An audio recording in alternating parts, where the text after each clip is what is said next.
Check this out. Trees are uprooted and there is debris just littered everywhere in this neighborhood. The owner worked all night to fix it back up. You can see the window is boarded up right now.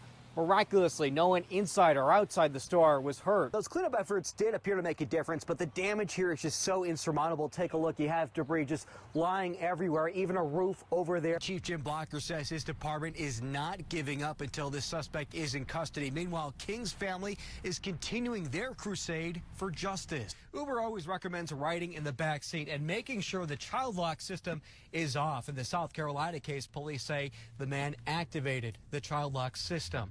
Live in Kalamazoo, Mike Krafcik, News Channel 3. Kelly, the family is trying to wrap their heads around what happened. They say they didn't think this mother was capable of what she did. I was talking to her. What was going on? Tonight, the family of Ineza McClinton is wondering, could they have prevented the unthinkable?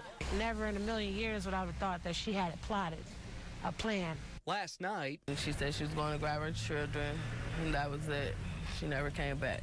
the family says the 44-year-old mother of 6 drove her car into the Kalamazoo River with her 9-year-old twin girls, Angel and Faith, inside. They did not deserve this.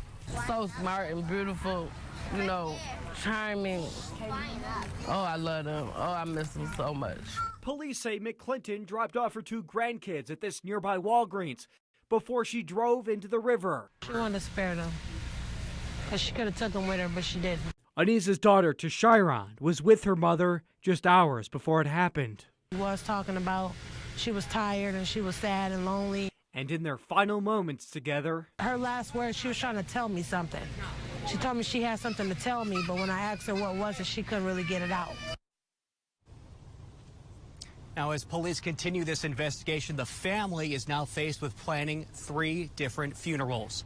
Live in Kalamazoo, Mike Krafcik, News Channel 3. Hundreds of volunteers swarmed into this small city just north of Dayton. They brought heavy machinery and equipment. Their goal was to clean up all these piles of debris and rubble that line all these homes that were ravished by this tornado.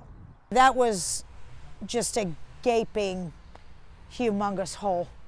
Just sucked everything out. Like so many others in the Miami Valley, Jill Howland is picking up the pieces.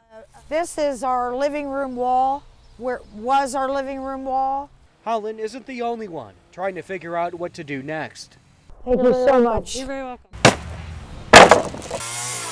This morning, hundreds of volunteers swept into her neighborhood to begin the cleanup process. Does anybody need something to do?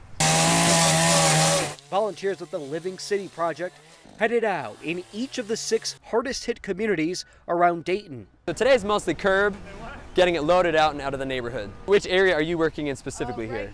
Caleb Ingram is the leader of the organization. You to be a part of it. Ingram made this call to action on Facebook looking for help. This morning, he says more than 2,000 volunteers showed up ready to work. People had no idea how they were going to pull themselves out of it.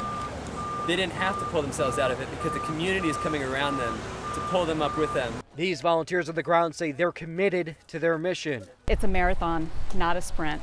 We're in this for the long haul. I'll never be able to give back what they're giving to me. Jill Holland says today is the best day she's had since the tornado hit, all because help is now here. You can't try to rebuild or anything until that part's done. I mean, I'm just forever grateful for this community that stepped up. It's unbelievable. Members of the Living City Project say that one neighborhood in the city of Dayton collected 60 tons of brush. There's a lot of work to be done, but progress is being made. Reporting from outside of Dayton, Mike Krafcik, News Channel 3.